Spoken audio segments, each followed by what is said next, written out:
नमस्कार दोस्तों, स्वागत है आप सभी का आपके अपने चैनल पर जिसका नाम है Takshashila IAS with Anoop sir. मैं अनूप उपाध्याय। मेंस एग्जाम को ध्यान में रखते हुए ये पूरा का पूरा यूट्यूब पे सेशन चल रहा है। इसका आप लाभ उठा सकते हैं, जिसमें हम लोग यूपीएससी सिविल सर्विसेज या state public service commission exam को ध्यान में रखते हुए प्रश्नों पे, अगर मुख्य परीक्षा के प्रश्न आ रहे हैं तो उसको कैसे हम विश्लेषण करेंगे, उसका कैसे एनालाइज करेंगे, उत्तर लिखने में हमें किन किन बातों का ध्यान रखना, इसी पर चर्चा। एक टॉपिक आपको दिख रहा है साइबर अपराध। साइबर अपराध के बारे में बात करें तो ये आपका जीएस का पेपर 3 का टॉपिक है, इंटरनल सिक्योरिटी, आंतरिक सुरक्षा से संबंधित। अगर इस पर आयोग ने प्रश्न पूछा, जैसा कि एक प्रश्न हम लोगों ने चर्चा किया है, जो हमारा ऑफलाइन ऑनलाइन जो क्लास चलता है उसके जो हर शनिवार को टेस्ट सीरीज होते हैं, उसी को अगर हम ध्यान दें, और इसके अलावा अगर आप टेस्ट सीरीज और मेंटरशिप प्रोग्राम ज्वाइन करना चाहते हैं तो आप हमारा जो ऑफिस का नंबर है, इस नंबर पे आप व्हाट्सअप कर सकते हैं या कॉल करके भी जानकारी ले सकते हैं। सारी जानकारी हमारी टीम के द्वारा आपको दे दी जाएगी। ये नंबर है 9616331225। चलिए, एक प्रश्न है, प्रश्न को देखते हैं और इस प्रश्न के ऊपर चर्चा करते हैं। प्रश्न आपके स्क्रीन पर आपको देखने को मिल रहा है। प्रश्न है, साइबर अपराधों के विभिन्न प्रकारों और इस खतरे से लड़ने के लिए आवश्यक उपायों पर चर्चा करना है। मान लीजिए कि यह प्रश्न अगर आपके सामने आता है, आपके सम्मुख आता है, तो इसका उत्तर आप कैसे लिखेंगे? अब मान लीजिए कि हम बात कर रहे हैं जब आपके साथ साइबर अपराध के बारे में, तो इसका मतलब है कि इस उत्तर को हमें 3 पार्ट के अंदर जो है वो डिवाइड करना है। 3 पार्ट का मतलब, सबसे पहला पार्ट जिसको कि हम परिचय यानी कि इंट्रोडक्शन कहते हैं। दूसरा पार्ट जिसको कि हम बॉडी कह रहे हैं यानी कि मुख्य भाग। और तीसरा पार्ट जिसको कि हम निष्कर्ष कह रहे हैं यानी कि कंक्लूजन। आपका कोई भी उत्तर हो, उस उत्तर को आपको 3 पार्ट में यानी कि परिचय, मुख्य भाग और कंक्लूजन यानी कि निष्कर्ष में बांटना है। ठीक। अब इस प्रश्न को ध्यान से देखें फिर से एक बार कि साइबर अपराधों के विभिन्न प्रकारों और इस खतरे से लड़ने के लिए आवश्यक उपायों पर चर्चा कीजिए। ठीक। तो परिचय वाले पार्ट में आप क्या लिखेंगे? तो परिचय वाले भाग में आपको साइबर अपराध के विभिन्न प्रकार पूछ रहा है। ठीक। तो इस समय मॉडर्न जो आपका आधुनिक जो काल चल रहा है, आधुनिक जो समय चल रहा है, मॉडर्न जो पीरियड चल रहा है, इसमें हमने देखा है कि पूरा का पूरा जो युग हो चुका है, वो युग किसका हो चुका है? तो डिजिटल युग हो चुका है। और डिजिटल युग में साइबर अपराध एक बहुत बड़ी समस्या बन चुकी है।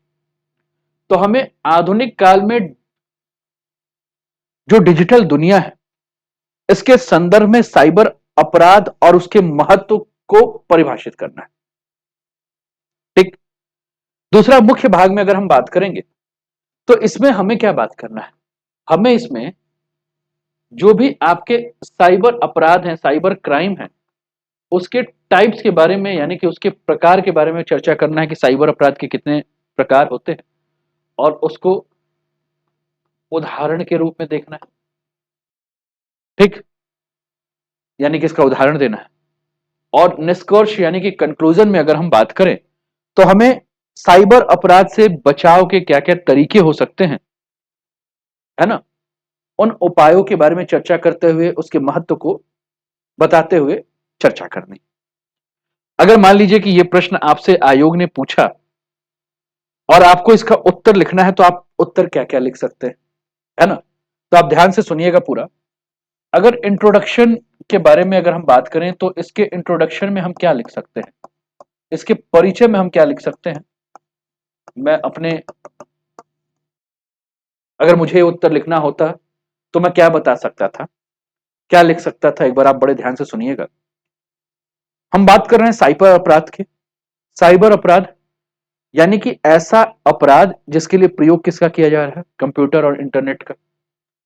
तो मैं ये लिख सकता था कि साइबर अपराध जिसे कंप्यूटर या इंटरनेट का उपयोग करके गैर कानूनी कृत्यों के रूप में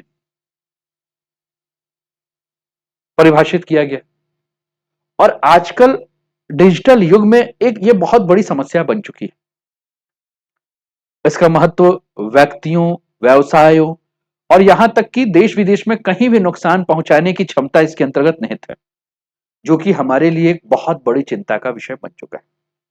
एक मैं अतिरिक्त जानकारी दे दूं इस पे, एक वेब सीरीज है जामतारा, जो कि साइबर अपराध पर ही है, झारखंड का एक एरिया है जामतारा, उसके ऊपर। तो वहां उस मूवी को देखोगे तो आप देखोगे किस प्रकार से साइबर अपराध हो रहा है।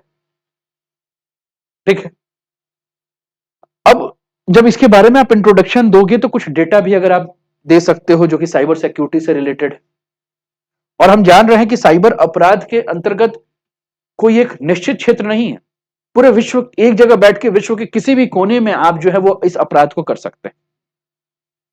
और अंतरराष्ट्रीय स्तर पर अगर हम बात करें, साइबर सिक्योरिटी वेंचर्स के द्वारा जो रिपोर्ट दी गई है उस रिपोर्ट के अनुसार अगर हम बात करें तो यह कहा जा रहा है कि इस अपराध के माध्यम से सालाना अगर हम बात कर रहे हैं तो 10.5 ट्रिलियन डॉलर की इकोनॉमी जो है वो इस अपराध के माध्यम से जो अपराधी हैं वो खड़ा कर ले रहे हैं। अगर 10.5 ट्रिलियन डॉलर की इकोनॉमी खड़ा कर रहे हैं, इसका मतलब 10.5 ट्रिलियन डॉलर का नुकसान जो है वो इस साइबर अपराध के माध्यम से दे रहे हैं। ठीक है। और इस इकोनॉमी की अगर हम बात कर रहे हैं तो वर्ल्ड जीडीपी की अगर हम बात करें तो वर्ल्ड जीडीपी में 10% का नुकसान जो है इस साइबर अपराध के माध्यम से जो अपराधी हैं वो क्या कर रहे हैं, नुकसान पहुंचा रहे हैं। आप अपने उत्तर में ये बात कर सकते हैं। ठीक। अब फिर से प्रश्न पे आते हैं। प्रश्न क्या कह रहा है, साइबर अपराध के विभिन्न प्रकार और इस खतरे से लड़ने के लिए आवश्यक उपाय। तो हमने सबसे पहले साइबर अपराध पे एक इंट्रोडक्शन दिया, लेकिन अब हमें क्या बात करना है, इंट्रोडक्शन के बाद जो दूसरा सबसे इंपॉर्टेंट पार्ट है वो क्या है, इस उत्तर की बॉडी क्या होनी चाहिए। यानी कि इस उत्तर का आपको मुख्य भाग लिखना है। अगर मुख्य भाग के बारे में बात कर रहे हैं तो क्या कहना है कि साइबर अपराध के कौन कौन से प्रकार हो सकते हैं, है ना। साइबर अपराध के कौन कौन से प्रकार हो सकते हैं, तो ये आपको जो है इस पर चर्चा करना है। बॉडी में किसके ऊपर बात करना है, साइबर क्राइम के ऊपर आपको बात करना है। तो साइबर क्राइम में जो सबसे पहला जो प्रकार है जिसको हम कहें तो वो कौन सा प्रकार है, वो है आपका फिशिंग का प्रकार। फिशिंग का मतलब, फिश का मतलब मछली और मछली को जाल में फंसाना। ठीक। अब जाल में कैसे फंसाया जा रहा है, तो आजकल आप देख रहे हैं कि भ्रामक ईमेल आ रहे हैं, भ्रामक फोन कॉल आते हैं कि सर आपका एटीएम जो है वो एक्सपायर होने वाला है, उसको अपडेट करना है। सर आप 1 करोड़ रुपए जीत चुके हैं और इसको पाने के लिए आप इतना पैसा भेज दीजिए। सर आप अश्लील वीडियो देख रहे हैं और आपको जो है वो क्राइम विभाग ने जो है वो अश्लील वीडियो आपके मोबाइल पे चल रहा है, इसलिए आपको जो है वो पकड़ा जाता है। ऐसे अलग प्रकार के। तो साइबर अपराधी जो है वो क्या कर रहा है, भ्रामक ईमेल या वेबसाइट का प्रयोग करके जो है वो किसी के निजी जानकारी को जो है वो क्या कर रहे हैं, चुरा ले रहे हैं और इस प्रकार से जो है वो किसी को अपने जाल में फंसा ले रहे हैं। दूसरा, साइबर क्राइम में किसी की पर्सनल पहचान को जो है वो क्या कर ली जा रही है, पर्सनल पहचान को जो है वो चोरी कर ली जा रही है। ये भी एक बहुत बड़ी समस्या है। पर्सनल पहचान की चोरी का मतलब है किसी का जो व्यक्तिगत डाटा है, जैसे आप फेसबुक पे, व्हाट्सएप पे, इंस्टाग्राम पे चोरी हो जा रहा है और उसको चुरा के क्या किया जा रहा है, पता चला कि आपका कहीं से भी डेटा चुरा लिया गया और आपको पता भी नहीं है, और आपके नाम पर पता चला पासपोर्ट बन चुका है, आपके नाम पे पता चला फर्जी वोटर आईडी बन चुका है, आपके नाम पे पता चला कि फर्जी जो है वो आधार कार्ड बन चुका है, पैन कार्ड बन चुका है, आपको कुछ पता ही नहीं। बैंक में अकाउंट चल रहा है, आपको पता ही नहीं। आपके नाम पर जो है वो फर्जी सिम निकल चुके हैं, आपको पता ही नहीं। तो ये भी एक समस्या है। इसके अलावा तीसरा जो है उसको हम कहते हैं साइबर स्टॉकिंग। अब ये साइबर स्टॉकिंग का मतलब क्या है, ये भी साइबर अपराध का जो है एक प्रकार है, साइबर स्टॉकिंग। तो साइबर स्टॉकिंग का मतलब क्या है कि किसी को परेशान करने के लिए, डराने के लिए हम क्या कर रहे हैं, इंटरनेट का यूज कर रहे हैं। और खासकर साइबर स्टॉकिंग में अगर हम बात करें तो साइबर स्टॉकिंग में किसको परेशान किया जाता है, नॉर्मली महिलाओं को जो है वो परेशान किया जाता है। ठीक। इसके अलावा हैक करना एक सबसे पुरानी जो है वो प्रक्रिया है कि किसी के सिस्टम को जो है वो हैक कर लिया गया, तो ये भी साइबर क्राइम है आपका, हैकिंग, है ना। पता चला आपका मोबाइल हैक हो गया, आपका अकाउंट हैक हो गया, तो ये भी एक है। इसके अलावा अगर हम बात करें तो साइबर क्राइम में मालवेयर की बात करें, यह भी एक समस्या है, ठीक है। यानी कि मालवेयर वायरस जो है, या अगर हम बात करें तो आपके रैंसमवेयर, मतलब कुल मिलाकर आपके सॉफ्टवेयर को जो है ज्यादा से ज्यादा जो है वो नुकसान पहुंचाया जा रहा है।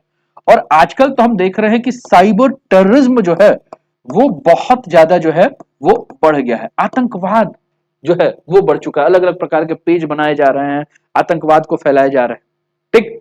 तो ये तो हमें समस्या देखने को मिल रही है। लेकिन चूंकि आप सिविल सर्वेंट हैं, बनने वाले हैं, तो आपको केवल समस्याओं को उजागर नहीं करना है, समस्याओं को उजागर करते हुए समस्याओं के निदान पर आपको बात करना है ना। तो समस्याओं को उजागर करते हुए समस्याओं के निदान पर अगर हम बात करें, तो इसका मतलब है कि आपको क्या क्या बताना है, आपको उपाय बताना होगा कि ठीक है चलो भैया साइबर क्राइम हो रहा है, तो उसका सॉल्यूशन क्या है, उसका उपाय क्या है, उस उपाय के ऊपर जो है हम क्या करेंगे, चर्चा करेंगे। तो सबसे पहला उपाय क्या है, तो जन जागरूकता लाना होगा, यानी कि लोगों को जागरूक करना होगा कि देखिए भैया अगर आपके आसपास इस प्रकार की घटना होती है, चाहे वो फिशिंग की घटना हो, चाहे पहचान चोरी की घटना हो, चाहे साइबर स्टॉकिंग की घटना हो, चाहे हैकिंग की घटना हो, या आपका सॉफ्टवेयर में किसी भी प्रकार के नुकसान पहुंचा, या साइबर टेररिज्म की घटना हो, तो इसके बारे में आप जानिए कि ये होता क्या है। तो सबसे पहला कहा जाता है ना, prevention is better than cure. तो सबसे पहला जो है वो लोगों को जागरूक किया जाए। चलिए, जन जागरूकता के बाद दूसरा चीज क्या है, हमारे यहाँ जो कानून है, अभी तो मान लीजिए कानून में जो काफी जो है परिवर्तन हुआ। पहले आईपीसी 1860 चल रहा था, अब धीरे धीरे जो है वो 2024 का जो बीएनएस आया है। तो कुल मिलाकर हमें क्या करना होगा, अपने कानूनी ढांचे को जो है मजबूत करना होगा। और चूंकि आईटी का मामला, इंफॉर्मेशन टेक्नोलॉजी का मामला है, तो आईटी एक्ट को जो है वो क्या करना होगा, और ज्यादा स्ट्रांग करना होगा कि अगर इस प्रकार के साइबर क्राइम आ रहे हैं तो उसको रोकने के लिए क्या किया जा सकता है। मैंने एक बात और भी कहा कि ये साइबर क्राइम के माध्यम से अगर हम बात कर रहे हैं, तो पूरे विश्व भर की अगर हम बात करें तो पूरे विश्व के जीडीपी का 10% नुकसान पहुंच रहा है। तो विश्व की जीडीपी का 10% नुकसान पहुंच रहा है, यानी कि वैश्विक स्तर पर अगर हम बात करें, तो वैश्विक स्तर पर किसके बारे में बात करना है, तो वैश्विक स्तर पर सहयोग की, यानी कि हमें अंतरराष्ट्रीय सहयोग के ऊपर भी बात करना है कि जो भी आपके अंतरराष्ट्रीय जो भी एजेंसियां हैं वो क्या करें, सहयोग करें। इसके अलावा क्योंकि धीरे धीरे क्राइम का रूप चेंज हो गया है, तरीका चेंज हो चुका है, तो हमें क्या करना होगा, जो भी हमारे यहाँ कानून विभाग के जो भी अधिकारी हैं, जो भी कर्मचारी हैं, उनको समय समय पर ट्रेनिंग देने की आवश्यकता है। यानी कि साइबर अपराध के नए तरीकों का पुलिस जो है वो पता लगाए, उसके लिए उसको ट्रेनिंग देना है। और नए नए प्रकार के जो साइबर अपराध उभर रहे हैं उसके बारे में जो है वो पहले से जो है वो जानकारी लें। तो ये सारा चीज, और सबसे लास्ट में जो आपका आएगा वो क्या आएगा उस उत्तर में, वो आएगा आपका कंक्लूजन। कंक्लूजन का मतलब जो है कि वो आपका आ जाएगा कि निष्कर्ष। अब निष्कर्ष में क्या लिखना है, तो निष्कर्ष में आप लिख सकते हैं कि साइबर अपराध हमारी परस्पर जुड़ी दुनिया के लिए, परस्पर जुड़ी मतलब पूरा विश्व जो हम लोग है एक मोबाइल में है, तो एक महत्वपूर्ण खतरा है जो न केवल किसी व्यक्ति के व्यक्तिगत जीवन को ही बल्कि पूरे विश्व के को जो है उसकी सुरक्षा के लिए जो है खतरा बन सकता है।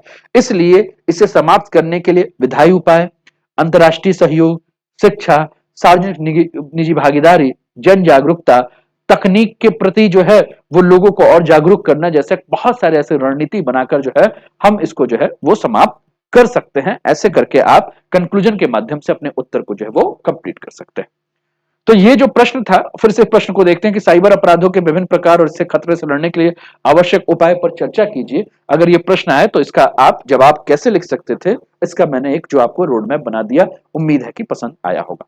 अगर पसंद आया होगा, है ना, और आप जानते हैं चाहते हैं कि आप मेंस के आंसर राइटिंग से जुड़े, आप टेस्ट सीरीज से जुड़े, आप मेंटरशिप प्रोग्राम से जुड़िए, तो हमारा ऑफिस का नंबर आप नोट डाउन कर लीजिए।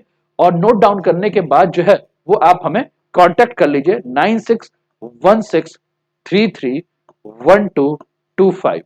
और चैनल पे पहली बार हैं तो चैनल को सब्सक्राइब करके बेल आइकन दबा दीजिए। आप अपने मित्रों के साथ भी शेयर कर सकते हैं, और ये नंबर नोट करके यहाँ व्हाट्सएप के माध्यम से या कॉल के माध्यम से आप जानकारी भी ले सकते हैं कि क्या है ये मेंटरशिप प्रोग्राम, क्या है टेस्ट सीरीज प्रोग्राम, इसके बारे में आपको जानकारी दे दी जाएगी। ठीक है, अपना ध्यान रखिए। जय हिंद, जय भारत।